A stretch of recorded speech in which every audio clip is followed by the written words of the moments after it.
Greetings. Thanks for taking the time to go over the California Residential Purchase Agreement with me. This is one of the most important documents in the home buying process because it lays out all the terms of your offer and ensures that both you and the seller are protected. My job is to break everything down so you feel completely confident about what you're signing. So let's go through it step by step. Contract overview. This agreement is a legally binding contract between you, the buyer, and the seller. It spells out the purchase price, terms, conditions, and timelines. Once both parties sign, you're officially in contract, meaning all the terms become enforceable. So it's important to get everything right up front. Offer terms, sections 1 to 3, property details and purchase price. First, we make sure there's no confusion about the home you're purchasing by listing the property's address and legal details. Then we go over your offer price, the amount you're willing to pay. If the seller accepts, that's the final purchase price. If they counter, we may negotiate a bit before reaching an agreement. Earnest money deposit, section 3A. Your earnest money deposit is basically a good faith payment that shows the seller you're serious. It's usually 1 to 3% of the purchase price and is held in escrow. At closing, it goes toward your down payment or closing costs. Now, if you back out after the contingency period, you could lose this deposit, but if you're within your contingencies, you'll get it back. Next, financing terms, sections 3C and 3D. This section explains how you're planning to pay for the home. If you're getting a loan, we'll include details like the loan amount, type, conventional, FHA, VA, and your down payment. If you're paying cash, that's noted here too. There's also a section covering what happens if you're unable to secure financing. This is where contingencies play a big role, which we'll cover next. Contingencies, sections 7 to 10. Contingencies are built-in protections for you as the buyer. They let you back out under certain conditions without losing your deposit. Here are the 3 most common ones. Inspection contingency. This gives you time to inspect the home and negotiate repairs if needed. Appraisal contingency. This ensures the home's value meets or exceeds the loan amount. If the appraisal comes in low, we may need to renegotiate. Loan contingency. If your financing falls through, this protects you from losing your deposit. Once contingencies are removed, you're fully committing to the purchase. Closing and escrow timelines, sections 3H and 14.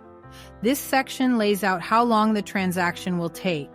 A standard escrow period is around 30 days, but it can be negotiated. During this time, we'll complete inspections, appraisals, and finalize financing. The escrow company acts as a neutral third party, holding all funds and making sure everything is in place before the home officially transfers to you. Seller disclosures, sections 10A and 11.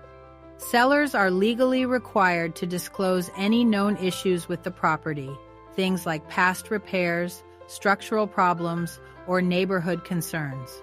You'll have time to review these disclosures and decide if you're comfortable moving forward. Request for repairs, sections 14B and 16. If the inspection reveals any issues, you can request repairs, a credit, or even a price reduction. The seller isn't required to agree, but we can negotiate to find a fair solution. What stays with the property? Section 8. This section clarifies what comes with the home, things like appliances, light fixtures, and window coverings. If there's something specific you want to stay, we need to list it here to avoid any confusion later. Closing costs and who pays what, sections 3I and 13. Closing costs typically run 2 to 3% of the purchase price and cover things like escrow fees, title insurance, and transfer taxes. Some of these costs can be negotiated, and we may be able to ask the seller to cover certain fees. Possession date, section 18. This section states when you'll officially get the keys. In most cases, it's on closing day, but sometimes the seller needs extra time to move out.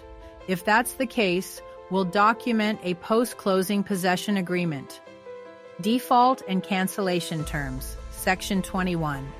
This outlines what happens if either party doesn't uphold their end of the agreement.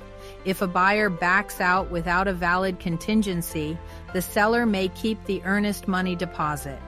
If the seller fails to meet their obligations, the buyer may be entitled to compensation or legal action.